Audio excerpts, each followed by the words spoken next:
Hi friends, இந்த வீடியோவில் நாம் இதை பற்றி பார்க்க போகிறோம்னா சந்தியா ராகவ் சீரியலில் ஒரு அட்டகாசமான ப்ரொமோ வந்திருக்கு. அதை பற்றி தான் இந்த வீடியோவில் பார்க்க போகிறோம். அதுக்கு முன்னாடி நம்ம சேனலை சப்ஸ்கிரைப் பண்ணாதவங்க கீழே இருக்கிற சப்ஸ்கிரைப் பண்ணை கிளிக் பண்ணிவிட்டு பக்கத்தில் இருக்கிற பெல் பட்டனையும் கிளிக் பண்ணிடுங்க. சரி, வாங்க வீடியோக்குள்ளே போகலாம். இந்த ஒரு ப்ரொமோ எப்படி ஸ்டார்ட் ஆகுதுன்னா, நம்ம சீனு வீட்டை தான் காமிக்கிறாங்க. அங்கே என்ன நடக்குதுன்னா, நம்ம சாருவோட அம்மா அப்பா பத்திரிக்கையோட வந்திருக்காங்க. வாங்க சம்மந்தி உட்காருங்க அப்படின்னு சொல்லி எல்லாரையும் நல்லபடியாக கவனிச்சுக்கிறாங்க. இங்கே பாருங்க சம்மந்தி, நாங்கள் பத்திரிக்கை அடிச்சுட்டு வந்திருக்கோம். அதான் மாப்பிள்ளை வீட்டுக்காரங்க கிட்ட காமிச்சிட்டு போகலான்னு வந்திருக்கோம். நீங்கள் பார்த்து சொன்னால் சரிதான் அப்படின்னு சொன்னதும் உடனே எல்லாருமே பத்திரிக்கையை படித்து பார்க்குறாங்க. படித்து பார்த்தது எல்லாரும் சந்தோஷப்படுறாங்க. இன்னொரு பக்கம் நம்ம ரகுராமன்னு பார்க்குறாங்க. பார்த்தா அதில் நம்ம சீனு பேருக்கு கீழே மில் ஓனர்னு போட்டிருக்கு. இதை பார்த்தா ரகுராமன் தான் அதிர்ச்சி ஆகிறாங்க. என்ன இது, சீனு எவ்வளோ பெரிய படிப்பெல்லாம் படிச்சிருக்கான், நீங்கள் என்னென்னா சம்மந்தமே இல்லாமல் மில் ஓனர்னு போட்டு வச்சுருக்கீங்க, எதுக்காக போட்டீங்கிற மாதிரி கேட்டதும் உடனே அந்த இடத்துல மகாலிங்கம் சீனுவுக்கு வேலை இல்லைங்கிறத குத்தி காட்டணுங்கிறதுக்காக வேண்டிய மகாலிங்கம் வேணும்னு போட்டிருக்காங்க. அதுவா சம்மந்தி, என் மாப்பிள்ளையை வெறும் மாப்பிள்ளைன்னு சொல்லவே கூடாது. அதனாலதான் அவருக்கு இப்போதைக்கு எந்த ஒரு வேலையும் இல்லை, வீட்டில் வெட்டியத்தானே இருக்காரு. ஸோ யாருமே குத்தி காட்டக்கூடாதுங்கிற காரணத்துக்காக தான் நான் இப்படி போட்டுட்டு வந்தேன் அப்படின்னு சொன்னது. சீனுல இருந்து எல்லாருமே செம காண்டாகிறாங்க அந்த இடத்துல.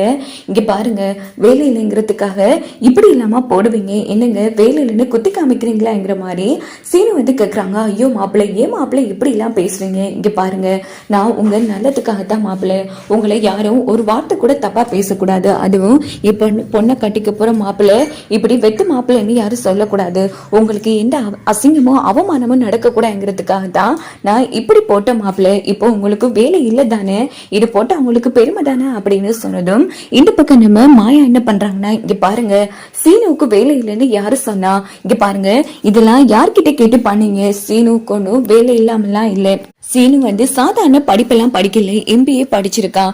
என்ன இப்போதைக்கு வேலையில வேலைக்கு போட்டிருக்கான். ஆனா இந்த வீட்டுல நடக்கிற கணக்கு வழக்கு எல்லாத்தையும் பாக்குறதே சீனு தான். அது உங்களுக்கு தெரியுமா, இல்ல இந்த வீட்டுல இருக்கிற யாருக்காச்சும் தெரியுமா அப்படின்னு கேட்டதும் எல்லாரும் அதிர்ச்சியா நின்றுட்டு இருக்காங்க. ஏன்னா வீட்டுல இருந்து ஃபேக்டரிக்கு போற எல்லா கணக்கு வழக்கையும் நம்ம சீனு தான் பாக்குறேங்கிற விஷயம் நம்ம ரகுராமுக்கே தெரியாது.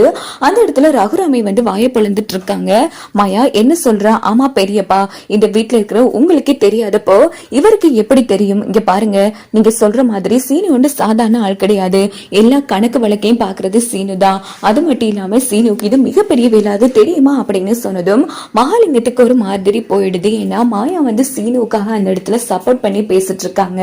இதுக்கிட்ட மகாலிங்கம் செம்மையா அந்த இடத்துல கடுப்பாகிறாங்க. மாயா சப்போர்ட்டிவா இருக்கிறத பார்த்து சீனு ரொம்ப சந்தோஷப்படுறாங்க. இதோட இந்த ப்ரோமோ முடிஞ்சிருக்கு.